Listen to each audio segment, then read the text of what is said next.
করতে শেষ হয়ে গেছিল সময়। তো এবার দেখবো কি যে আমাদের যতটুকু বাকি ছিল, অর্থাৎ আমরা যতটুকু পর্যন্ত গেছিলাম সেটা কি ছিল বলতো? আপেক্ষিক তাপ নাকি গ্যাসের আপেক্ষিক তাপ।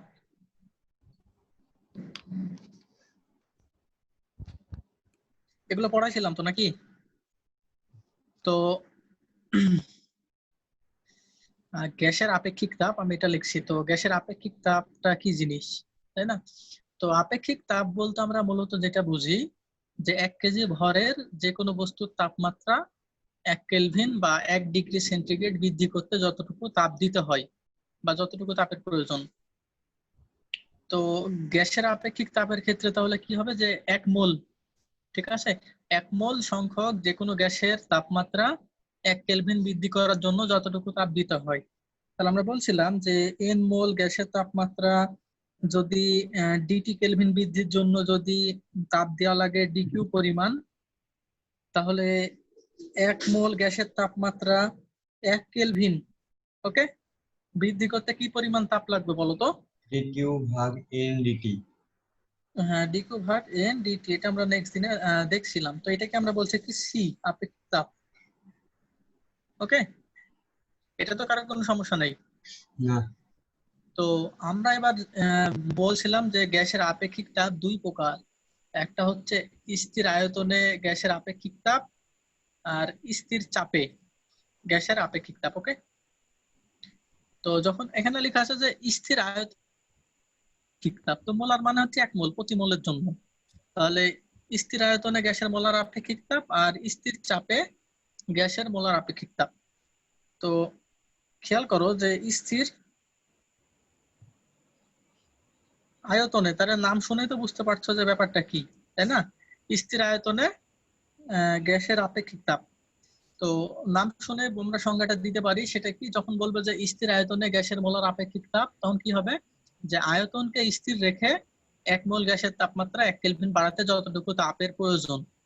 তাহলে এটা তো আপেক্ষিক তাপই তো, খালি জাস্ট আমরা কি বলছি যখন আয়তনটাকে স্থির রাখছি, তাহলে সেটাকে আমরা কি দ্বারা প্রকাশ করছি? সিভি, এটা হচ্ছে ভলিউম। ওকে, তাহলে সিভি ইকুয়াল টু কি হবে বলো?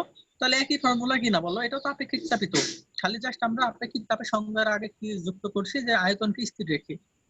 তাহলে কিউ, তাহলে যত আয়তনটাকে স্থির রাখছি, তাহলে এখানে কিউ ভি মানে কি? স্থির আয়তনে যে পরিমাণ তাপ লাগবে। কিউ ভিটা কি? স্থির আয়তনে যেটুকু তাপ লাগবে। আর এন ডিটি, এটা তো কারো কোনো সমস্যা নাই, আছে? না ভাই। হ্যাঁ, একই ভাবে এগুলো আলোচনা হয়েছিল, আমি রিভিউ করছি। একই ভাবে বলতে পারি যে স্থির চাপে, তাহলে স্থির চাপে গ্যাসের মোলার আপেক্ষিক তাপটা কি জিনিস? তাহলে এবার বলবো কি যে চাপকে স্থির রেখে 1 মোল গ্যাসের তাপমাত্রা 1 কেলভিন বৃদ্ধি করতে যতটুকু তাপ প্রয়োজন, তাহলে এটাকে আমরা কি বলছি? সিপি। মানে কি? পিতে হচ্ছে প্রেসার। এবার কি প্রেসারটা কনস্ট্যান্ট, তাহলে একই ভাবে এবার কি হবে বলো যে ডি কিউ, এবার কি হবে বলো? তাহলে এবার স্থির চাপে কতটুকু তাপ লাগবে সেটা কি? পি ভাগ এন ডি। তাহলে এটা ছিল আমাদের স্থির আয়তনে স্থির চাপে আমরা বের করতে পারলাম। তো আমরা এবার দেখবো যে তাপগতিবিদ্যার যেটা প্রথম সূত্র, সেই সূত্র অনুযায়ী আমরা কি জানি বলতো? যে D Q equals to D U plus D W, এটা আমরা জানি কিনা বলতো? হ্যাঁ, তো একই ভাবে আমি যদি এবার বলি যে স্থির আয়তনের ক্ষেত্রে, তাহলে স্থির আয়তনের ক্ষেত্রে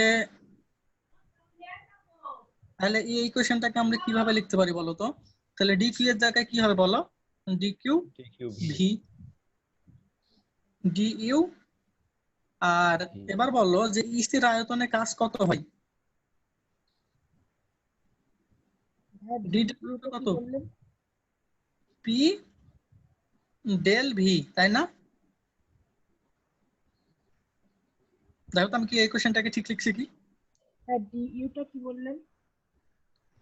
এই যে ডি ইউ, এই ডি ইউটাই লিখছি। আর ডি ডাব্লিউ নামটা কি বললেন? কোনটা? ডিইউ এর নামটা কি বললেন? এটা অভ্যন্তরীণ শক্তির পরিবর্তন। আচ্ছা দেখো, যে তাপগতিবিদ্যার এই কোশ্চেন আমরা কি জানি বলতো, যে তাপের পরিবর্তন সমান অভ্যন্তরীণ শক্তির পরিবর্তন আর কাজের পরিবর্তন, অর্থাৎ এটাকে আমরা কি লিখি বলো, Q equal to U plus W. অর্থাৎ যে পরিমাণ তাপ দিব ওই পরিমাণ তাপের একটা নির্দিষ্ট অংশ অভ্যন্তরীণ শক্তি বৃদ্ধিতে ব্যয় হবে আর বাকিটুকু দিয়ে কাজ হবে। এটা তো বোঝা গেছে।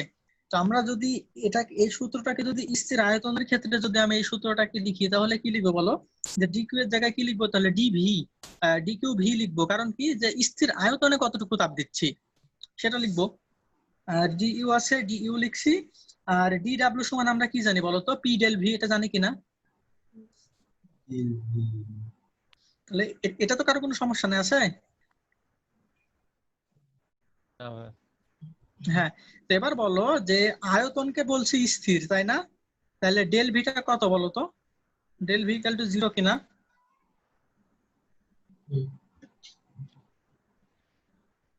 কি বলতে পারি? স্থির আয়তনের জন্য হ্যাঁ, আয়তন যদি স্থির হয় তাহলে আয়তনের পরিবর্তন কত, 0। তাহলে 0 হলে এটা 0 হয়ে যাবে। তাহলে জাস্ট আমাদের কি থাকে বলতো, যে D Q V equals to থাকে শুধু ডি ইউ, এটা থাকে কিনা বলো। তার মানে স্থির আয়তনের ক্ষেত্রে যে পরিমাণ তাপ শক্তি দেওয়া হয় সম্পূর্ণটাই কি অভ্যন্তরীণ শক্তি বৃদ্ধিতে ব্যয় হয়। তাহলে এখান থেকে আমরা দেখো যে ডি ইউ সমান আমরা কি লিখতে পারি, ডি কিউ ভি, তাই না? তো ডি কিউ ভি এর মানটা আমরা এখান থেকে বের করে নিতে পারি কিনা বলো তো। এখান থেকে বের করলে কত হয়, সিভি ইন্টু এনডিটি এনডিটি গুণ হবে, তাই না? ডি কিউ ভি সমান কত হবে এখান থেকে? CV into NDT. হ্যাঁ, তার মানে যে ডি কিউ ভি এর মানটা আমরা এবার এই পাশে লিখবো, সেটা কি সিভি ইন্টু এন ডিটি। তাহলে এই যে আমাদের ডি ইউ এর মানটা আমরা জানতে পারলাম, তাই না? এবার আমরা দেখব যে স্থির আয়তনের ক্ষেত্রে এই ঘটনাটা ঘটে যে অভ্যন্তরীণ শক্তি সমান কত, সিভি এনডিটি। ওকে। তো এবার আসি যে স্থির চাপের ক্ষেত্রে। ঠিক আছে, তাহলে ওই যে সূত্রটা আমরা লিখবো যে D Q equals to D U plus বলো ডি ডাব্লিউ। তো যদি আমরা বলি স্থির চাপে তাহলে এবার কি হবে বলো, ডি কিউ পি হবে, তাই না? ওকে। এবার D U plus D W সমান এবার কত হবে বলো, পি ডেল ভি। এটা হবে কিনা লিখতে পারি? জি ভাই। হ্যাঁ। তো আমরা দেখো, কি বললা? না ভাই কিছু না। হ্যাঁ, তো আমরা দেখো যে এখান থেকে বলতে পারি যে স্থির চাপের জন্য আমরা এটাকে 1 নম্বর ইকুয়েশন দিলাম। আর স্থির আয়তনের জন্য আমাদের কি ছিল বলতো, যে D Q V equals to কত ছিল, ডি ইউ ছিল, এরকম ছিল, তাই না? ওই পাশে যেটা দিলাম, এটা শুধু এই যে পাশে যেটা লিখলাম আর কি, এরকমই তো পাইছিলাম। জি। তো এটাকে দিব এবার 2 নম্বর ইকুয়েশন। ওকে। তো একটা জিনিস আবার লক্ষ্য করো যে স্থির চাপের ক্ষেত্রে আমি যে তাপটা দিব সেই তাপটা কি হবে বলতো, তাপের একটা অংশ অভ্যন্তরীণ শক্তি বৃদ্ধিতে ব্যয় হবে আর কিছু অংশ দিয়ে কাজ সম্পূর্ণ হবে, তাই না? তাই তো। আর স্থির আয়তনের ক্ষেত্রে আমি যতটুকু তাপ দিব পুরোটাই কি হবে বলতো, অভ্যন্তরীণ শক্তি বৃদ্ধিতে ব্যয় হবে। তাহলে আমি যদি বলতে পারি যে স্থির আয়তনে যতটুকু অভ্যন্তরীণ শক্তি বৃদ্ধিতে ব্যয় হচ্ছে তাপ, স্থির চাপের ক্ষেত্রেও যদি ততটুকুই ব্যয় করতে পারি তাহলে আমাকে কি স্থির চাপের ক্ষেত্রে বেশি পরিমাণ তাপ দিতে হবে কিনা বলতো? হবে। হ্যাঁ, দেখো যারা বুঝতে পারেনি আমি আবার বলছি যে ডিকিউ পি সমান D U plus P del V. Okay. তাহলে আমি এটা বোঝার জন্য লিখছি যে ডিকিউ পি সমান D U plus P del V. Suppose মনে করো যে স্থির চাপের ক্ষেত্রে আমি যদি কোনো সিস্টেমে 50 জুল তাপ দিই, ঠিক আছে, এই তাপের মনে করো 20 জুল অভ্যন্তরীণ শক্তি বৃদ্ধিতে ব্যয় হচ্ছে আর বাকি 30 জুল দিয়ে কাজ হচ্ছে। ওকে। আর আমি যদি এবার স্থির আয়তনের ক্ষেত্রে যদি আমি তাপ দিই তাহলে এটা সমান আমরা কি জানি, ডি। অর্থাৎ এক্ষেত্রে যখন আমি 50 জুল তাপ দিয়েছি, আয়তনের ক্ষেত্রে যদি আমি একই পরিমাণ তাপ দিই কোনো সিস্টেমে আয়তন স্থির রেখে, তাহলে এখানে যেহেতু 50 জুল দিয়ে সেটাও আমাদের 50 জুলই দিতে হবে। ওকে, তাহলে দেখো তো এই পুরোটা তখন কি হবে বলো তো, অভ্যন্তরীণ শক্তি বৃদ্ধিতে ব্যয় হবে কিনা? কথা কি বুঝতে পারছো কি? জি ভাই। উপরে 80 জুল দিতে হবে তাহলে। হ্যাঁ, তো এখন একটু চিন্তা করো যে আমি বললাম যে এর অভ্যন্তরীণ শক্তি বৃদ্ধিতে যতটুকু তাপ এখানে আমরা দিয়েছি, একই পরিমাণ তাপ যদি স্থির চাপের ক্ষেত্রে আমরা পাইতে চাই, অভ্যন্তরীণ শক্তি বৃদ্ধিতে যদি প্রয়োগ করতে চাই, তাহলে আমাদের ডিকিউপি এর মানটা বাড়াতে হবে কিনা? হবে। হবে। হ্যাঁ, তার মানে আমি এখানে দেখো যে ডিইউ স্থির চাপের ক্ষেত্রে ডিইউ এর মান হচ্ছে 20 জুল, আর স্থির আয়তনের ক্ষেত্রে ডিইউ এর মান 50 জুল। তাহলে আমি এখানেও দিয়েছিলাম 50 জুল, এখানেও কিন্তু 50 জুলই দিয়েছি, কিন্তু আমি ডিইউ এর মান এখানে কম পাচ্ছি কিন্তু এখানে বেশি পাচ্ছি। তাহলে বলতে পারি যে স্থির আয়তনের ক্ষেত্রে যেটা ডিইউ এর মান, স্থির চাপের ক্ষেত্রে যদি একই পরিমাণ ডিইউ আমি রাখতে চাই, তাহলে আমাকে এই চাপের পরিমাণ কি করতে হবে বলো, এর সঙ্গে অতিরিক্ত আবার 30 যোগ করতে হবে কিনা বলো তো? তবে সেটা আবার জি। কত হবে বলো, 20 প্লাস যদি 30 হয় তখন আমরা যে 50 জুল পাওয়া সম্ভব। তার মানে বলো যে ডিকিউপি এর মানটা কি ডিকিউভি এর চাইতে বেশি হবে কিনা? হবে। হবে। হবে। হ্যাঁ, কারণ কি যে অভ্যন্তরীণ শক্তি বৃদ্ধি মানে তো সিস্টেমের তাপমাত্রা বেড়ে যাওয়া, কারণ আমরা দেখছিলাম যে ইউ প্রপোর্শনাল টু টি, মনে আছে যে D U proportional to D T. তো আমাদের দরকারটা কি বলতো, যে স্থির চাপের ক্ষেত্রে যদি আমরা বলি, তাহলে চাপকে স্থির রেখে 1 মোল গ্যাসের তাপমাত্রা 1 কেলভিন বাড়াতে যতটুকু তাপ লাগবে সেটা কি ছিল আমাদের, যে সিপি। আর সিবির ক্ষেত্রে আয়তনকে স্থির রেখে 1 মোল গ্যাসের তাপমাত্রা 1 কেলভিন বাড়াতে যতটুকু তাপ লাগে। তো আমরা দেখতে পাই যে স্থির আয়তনের বেলায় 1 মোল গ্যাসের তাপমাত্রা 1 কেলভিন বাড়াতে যতটুকু তাপ লাগবে, স্থির চাপের বেলায় 1 মোল গ্যাসের তাপমাত্রা 1 কেলভিন বাড়াতে তার থেকে বেশি পরিমাণ তাপ লাগবে। আমার কথা কি বুঝতে পারছো কি? জি। হ্যাঁ। কেউ না বুঝতে পারলে বলো। পারছি ভাই। বুঝছি ভাই। হ্যাঁ, কারণ দেখো হ্যাঁ, কারণ আমি এই যে চাপের বেলায় যে তাপটা দিচ্ছি, ওই তাপটার একটা অংশ অভ্যন্তরীণ শক্তি বৃদ্ধিতে ব্যয় হচ্ছে, একটা অংশ কাজ করছে। আর এখানে যেটা আমি একই পরিমাণে যদি আমি তাপ দিই, তো পুরাটা অভ্যন্তরীণ শক্তিতে বৃদ্ধিতে ব্যয় হচ্ছে। তা আমি যদি এখানে যতটুকু অভ্যন্তরীণ শক্তি বৃদ্ধিতে ব্যয় হচ্ছে এখানেও যদি একই পরিমাণ ব্যয় করতে চাই, তাহলে আমাকে অবশ্যই স্থির চাপের বেলাতে বেশি তাপ দিতে হবে। এই কথা কি বুঝতে পারছো কি? জি ভাই। হ্যাঁ, হ্যাঁ। তো এই ক্ষেত্রে এখান থেকে আমরা বলতে পারি যে সিপি অর্থাৎ কি, যে স্থির চাপে গ্যাসের মোলার আপেক্ষিক তাপ তাহলে বেশি হবে সিভি এর চাইতে। হ্যাঁ।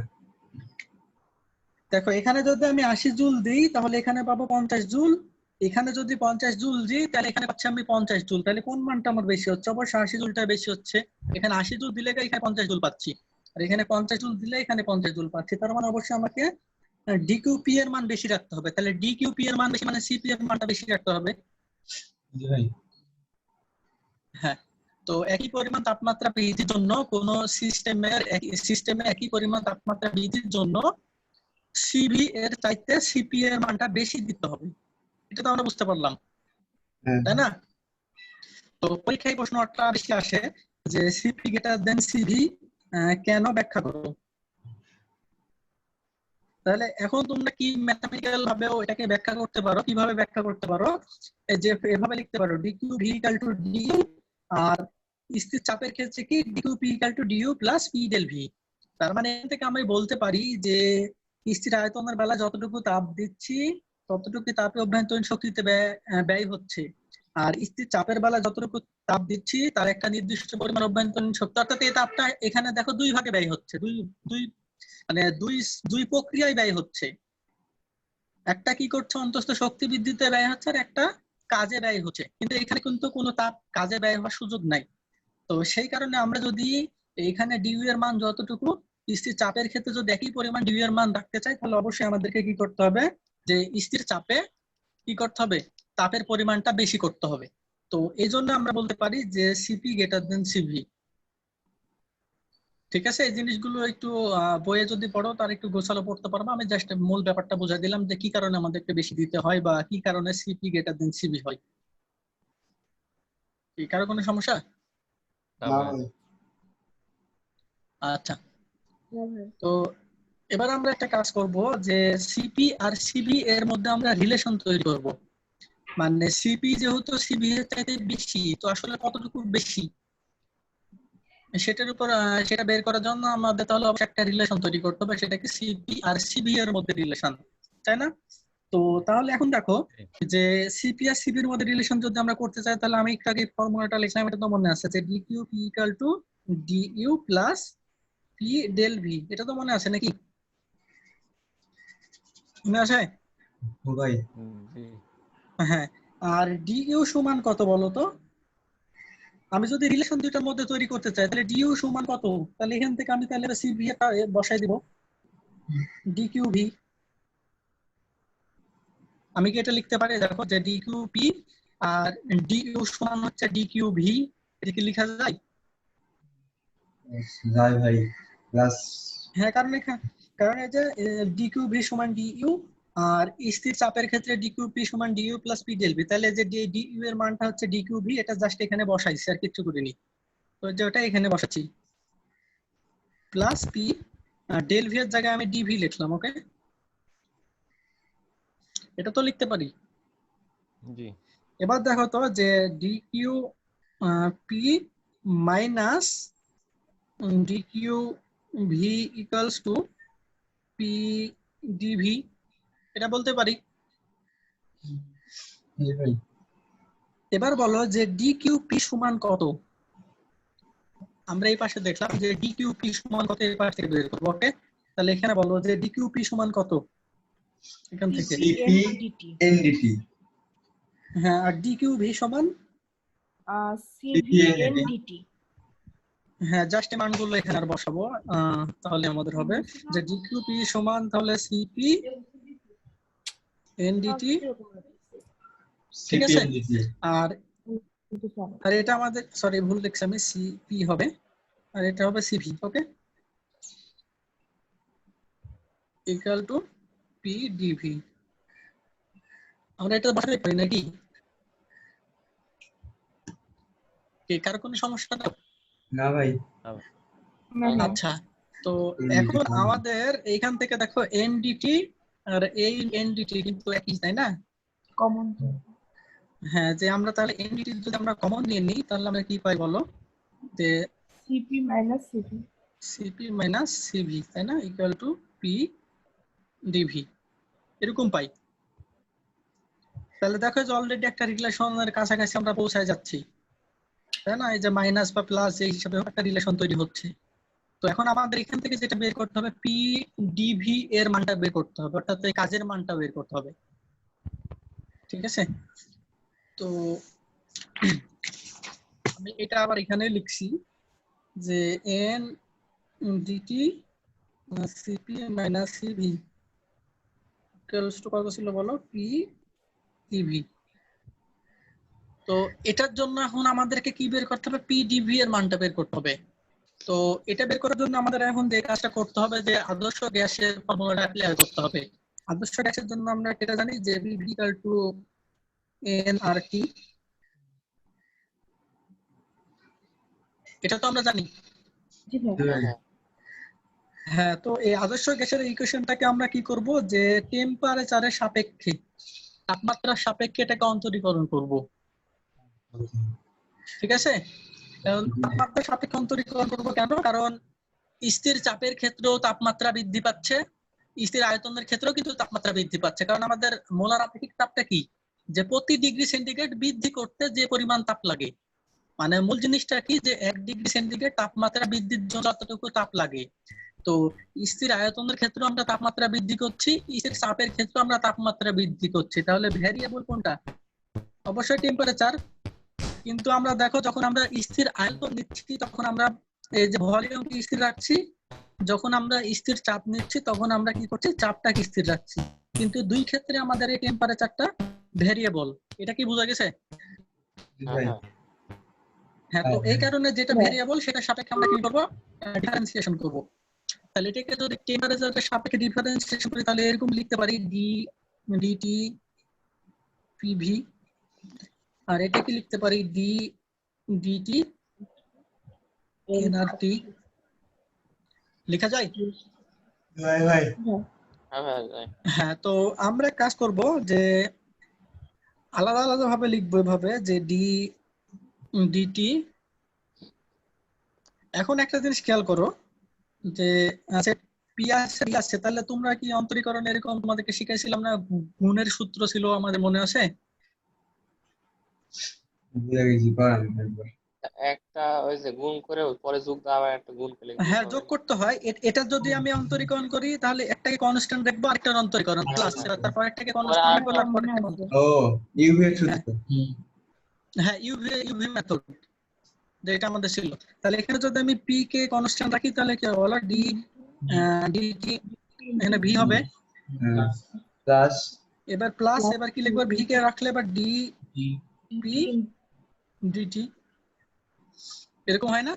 জি ভাই। আচ্ছা, ইকুয়ালস টু এবার কি লিখবো বলো? যেখানে যেহেতু টি এর সাপেক্ষে অন্তরীকরণ করতে হয়, এখানে কিন্তু আমাদের টি আছে, তার মানে এখানে শুধু কি থাকে বলো? এন আর। না এটা তো জানি, কারণ এখানে এন আর যেহেতু কনস্ট্যান্ট, আর টি এর সাপেক্ষে করছি, তাহলে ডিটি ভাগ ডিটি হচ্ছে, তার মানে 1। এটা তো আমরা জানি। জি ভাই। তো আমাদের কি বের করা টার্গেট বলো তো? পিডিভি। তাহলে পিডিভিটা কোথায় আছে? এখানে আছে, কিন্তু এখানে আছে না? এই যে পিডিভি ভাগ ডিটি। হ্যাঁ জি ভাই। হ্যাঁ, তাহলে পিডিভি যদি বের করি, তাহলে আমাদেরকে কি ধরতে হবে বলো তো? তাহলে চাপটাকে তাহলে স্থির ধরতে হবে, কারণ চাপ স্থির থাকলে তো আমাদের আয়তনের পরিবর্তন পাবো। আয়তন স্থির রাখলে তো আয়তনের পরিবর্তন শূন্য হয়, তাই না? আচ্ছা বলো, স্থির আয়তনে কখনো কি আয়তনের পরিবর্তন পাওয়া যায়? না না ভাই। ভাই। না না তাহলে স্থির চাপে আয়তনের পরিবর্তন পাওয়া যায়, এটা তো জানি আমরা। হ্যাঁ তাহলে স্থির চাপে আয়তনের পরিবর্তন, তাহলে আমাদের দরকার কি? পিডিভি দরকার। তাহলে স্থির চাপে আয়তনের পরিবর্তন পাবো, তাহলে চাপটাকে যদি স্থির রাখি, অর্থাৎ চাপ যদি স্থির হয়, তাহলে বলো তো ডিপি এর মান কত? 0। চাপের পরিবর্তন 0। 0। আমরা দেখো যে ডিভিটা কখন পাই? এটা কেবলমাত্র সমচাপ প্রক্রিয়া, অর্থাৎ চাপ যখন স্থির তখনই তো আয়তনের পরিবর্তন পাওয়া সম্ভব। তাহলে চাপ স্থির মানে বলতে পারি যে ডিপি যখন 0 তখনই কিন্তু ডিভি থাকবে, মানে চাপের পরিবর্তন হবে না। অর্থাৎ চাপ যদি কনস্ট্যান্ট হয় তখন কিন্তু আয়তনের পরিবর্তন থাকবে। আবার আয়তন যদি কনস্ট্যান্ট হয়ে যায় তাহলে ডিভিটা 0 হয়ে যায় কিনা বলো তো? তাহলে আয়তনের কোনো পরিবর্তন থাকে না। হ্যাঁ ভাই ঠিক আছে। এটা তো বুঝতে পারছি, জাস্ট এটা বুঝলে হবে যে চাপ যদি স্থির থাকে তাহলে ডিপিটা 0, আর ডিপি যখনই 0 হবে তখনই কেবলমাত্র ডিভি পাওয়া যাবে। তাহলে এই ক্ষেত্রে আমরা এখানে ডিপিটা 0 বসাই দিতে পারি ডিভি পাওয়ার জন্য। ঠিক আছে, এই কারণে আমাদেরকে এখানে ডিভি মানটা বের করার জন্য একটাকে 0 করতে হবে। আমরা যদি ডিপি যদি আমরা বের করতে চাই তাহলে অবশ্যই আমাদেরকে ডিভিটা 0 করতে হবে, আর ডিভি যদি বের করি তাহলে ডিপিটাকে 0 করতে হবে, কারণ আমাদের প্রক্রিয়া ছিল দুইটা, একটা স্থির চাপ, একটা স্থির আয়তন। তো আয়তন যদি স্থির থাকে তাহলে ডিভি 0 হয়, আর চাপ যদি স্থির থাকে তাহলে ডিপি 0 হয়। তো চাপটাকে যদি আমি স্থির রাখি তবে কিন্তু ডিভি পাওয়া যায়, আর আমাদের দরকার এখানে ডিভি এর মান। তো এই কারণে আমরা কি ডিভি টাকে 0 করব। ওকে, তাহলে থাকে কি বলতো? তাহলে পি ডিভি ডিটি, আর ডিপি যদি 0 হয় তাহলে এই টার্মটা টোটালটা 0, তাই না? জি ভাই সমান হ্যাঁ ভাই এনআর। তাহলে এটা আমরা সমান দিয়ে দিলাম এন আর। তো এবার বলো তো পিডিভি সমান কত? ডিটি এল আর। তাহলে আমরা এন আর টি এন আর ডিটি টি। লিখে দিলাম। ওকে ওকে, তাহলে এবার দেখো যে পিভি এর মান আমরা পাইছি। জি ভাই। পাইছি তো? ডিটি কি আবার গুণ হয়ে গেল? হ্যাঁ, গুণ হয়ে গেছে। ও আচ্ছা। তাহলে এবার দেখো যে পিভি এর মান বের করলাম, সেটা আবার এখানে বসাবো। এটাকে একটা সমীকরণ দাও, 3 নম্বর দাও। ঠিক আছে, এবার 3 নং সমীকরণ আমরা আবার বসাবো 3 নং হতে। ঠিক আছে, তাহলে 3 নং হতে আমরা কি পাই? আমাদের 3 নং সমীকরণ ছিল এরকম যে N D T C P minus C V equals to কত ছিল বলো? পিডিভি, এটা তো ছিল। এখন পিডিভি এর মান আমরা কত বের করছি? ডি আর টি এন আর ডিটি ডিটি। তো এবার দেখো তো কাটাকাটি যায় কিনা। এনডিটি এনডিটি আছে এখানে, এখানে আছে ডিটি আছে, তাহলে কি থাকে বলো তো? সিপি আর minus CV equal to, R আর এটাই হচ্ছে সিপি আর সিভি এর রিলেশন। ওকে,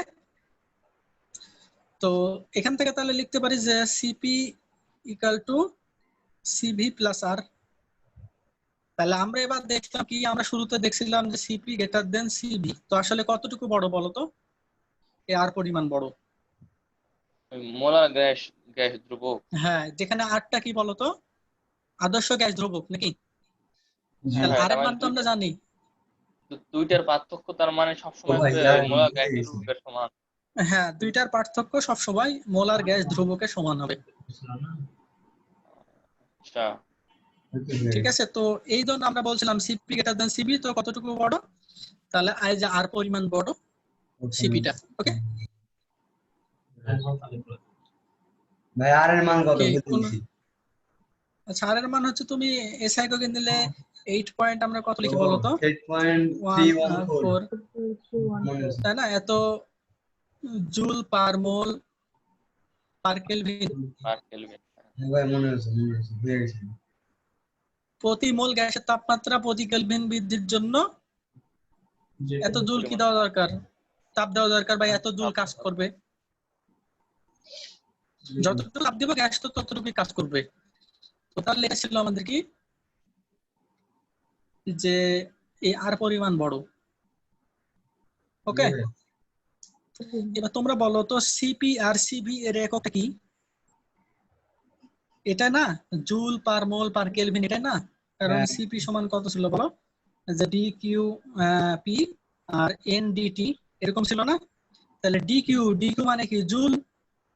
আর এন মানে হচ্ছে মোল, আর ডিটি মানে হচ্ছে কেলভিন। তাহলে উপরে উঠাই দিলে তো এরকমই হয়, যে joule per mole per kelvin. Kelvin. তাহলে তো দুটো, তাহলে তো এটাও তো একই জাতীয় তো জিনিস। জি ভাই। ঠিক আছে, আচ্ছা, তো এবার আমরা আরেকটা রিলেশন দেখবো। মানে ছোট ছোট রিলেশন গুলো এমসিকিউ এর জন্য কাজে লাগে। যে তোমাকে যদি বলা হয় যে সিপি এর মান দেওয়া আছে, তোমাকে সিবি এর মান বের করতে বললো, তাহলে জাস্ট কি করবো দেখো? জাস্ট সম্পর্ক যেটা আমরা জানি সেটা থেকে আমরা বের করবো, তাই না? বা সিবি দেওয়া আছে, সিপি সমান কত, তাহলে আমরা জাস্ট রিলেশন যেটা দেখলাম ওই খালি আর আর এর মান কনস্ট্যান্ট, সেজন্য আর এর মান দেওয়া থাকবে না। তো এবার আমরা আরেকটা রিলেশন বের করবো, অর্থাৎ আরেকটা সূত্র বের করবো, C P minus C V equal to যেটা পেলাম সেটা আর। তো এই সিপি সিবি রিলেশনটাকে এবার আমরা কি করব? যে আমরা আরেকটা রিলেশন জানি, তোমাদেরকে বলছিলাম যে গামা, তাই না? গামা হচ্ছে কি, যে দুইটা মোলার আপেক্ষিক তাপের অনুপাত, সেটা সমান, সেটা কি ছিল? যে সিপি ভাগ সিভি। সিভি, এটা ছিল আমাদের গামা। তো আমরা এবার কি করব? সিপি সিভি দুইটা যে কোনো একটাকে গামার সাথে সম্পর্ক তৈরি করব। ঠিক আছে, অর্থাৎ গামা আর আর সিপি সিভি এদের মধ্যে একটা রিলেশন তৈরি করব। এই রিলেশনটাকে এটা মনে রাখতে হবে, এটা হচ্ছে কি, সিপি সিভি যদি দেওয়া থাকে তাহলে গামা কিভাবে করতে সেটা জানি, বা গামা দেওয়া আছে আর সিপি সিভির মধ্যে যে কোনো একটা দেওয়া আছে, তাহলে অপরটা কিভাবে বের করতে হবে সেটা বের করতে পারবে এটা দিয়ে। আর এটা কি, শুধু তোমার কাছে সিপি এর মান দেওয়া আছে অথবা সিভি এর মান দেওয়া আছে, অপরটা বের করতে হবে, তখন আমরা এই রিলেশনটা অ্যাপ্লাই করব। তো এবার আমি একটা কাজ করি, যে দুই পাশকে যদি সিপি দ্বারা ভাগ করি তাহলে কেমন হয় বলতো? ওকে,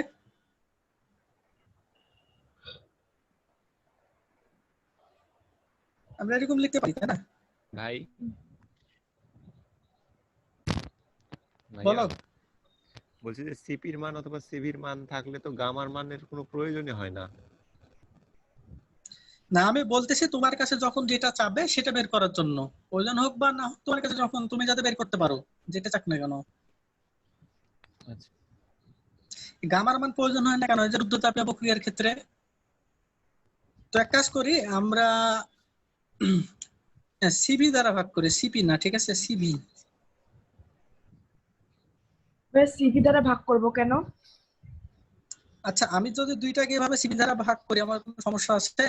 না, সমস্যা নাই, কিন্তু কেন ভাগ করব? কেন? আরেকটা সম্পর্ক নিয়ে আসার জন্য।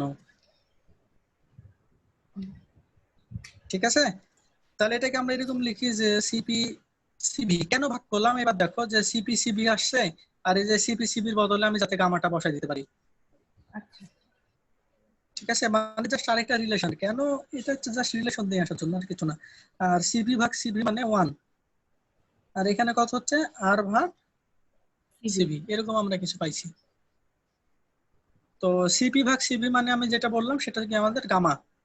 তো গামা -1 ইকুয়াল টু আর ভাগ সিবি। আর বাই তো অতএব সিবি সমান কত? R by gamma minus R by হ্যাঁ, গামা -1।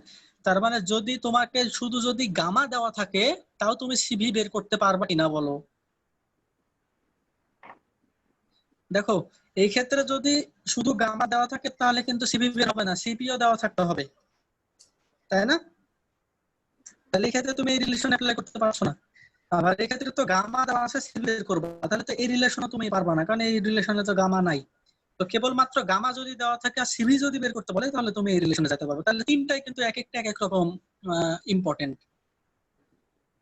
ঠিক আছে, ছোট ছোট এমসিকিউ এর জন্য বা ছোট ছোট প্রশ্নের জন্য তুমি কনফিউজ সিপি যাতে বের না হও। করতে বললে, হ্যাঁ সিপি বের করতে বললে গামা থেকে সিপি।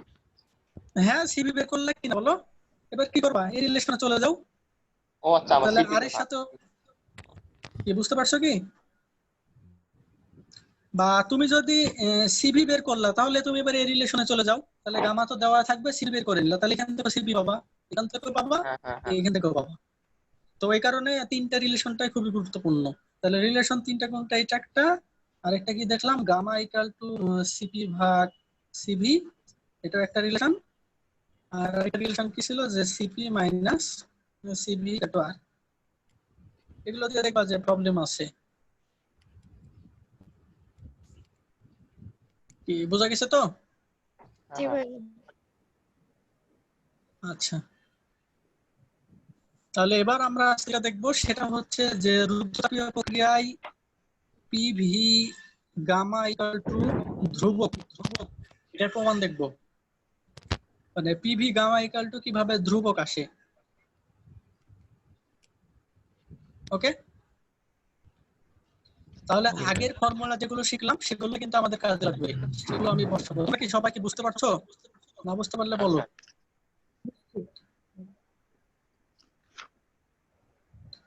পারছি ভাইয়া। আচ্ছা দেখো, তো আচ্ছা দেখো, তাহলে আমাদের তো এই সম্পর্কটা কোন প্রক্রিয়ার ক্ষেত্রে প্রযোজ্য বলো তো? রুদ্ধতাপীয় প্রক্রিয়ার ক্ষেত্রে, তাই না? তো আমরা কি জানি বলো যে DQ equal to D U plus DW, এরকম জানি কিনা? তো রুদ্ধতাপীয় প্রক্রিয়ার ক্ষেত্রে কি হয় বলো তো? ডিকিউ সমান 0, কারণ তাপের আদান প্রদান ঘটে না। কি মনে আছে? জি ভাইয়া। হ্যাঁ, তাহলে এটা তুমি 0 বসায় দাও, তাহলে ডিইউ প্লাস ডিডব্লিউ। তাহলে এখানে আমরা বলতে পারি যে ডিইউ সমান মাইনাস ডিডব্লিউ, জি ভাই। বলা যায়। হ্যাঁ, আর একটু আগে আমরা ডিইউ সমান কত বের করছি বলতো? সিভি এন ডিটি বের করছি কিনা? জি ভাই। আর ডিডব্লিউ সমান আমরা যেটা জানি সেটা কি? পি ডিভি, জানি। জি ভাই। ভাইয়া। তো জাস্ট এখানে বসায় দাও, তাহলে C V N D T equal to minus P D V, বসায় দিতে পারি তো? ওকে,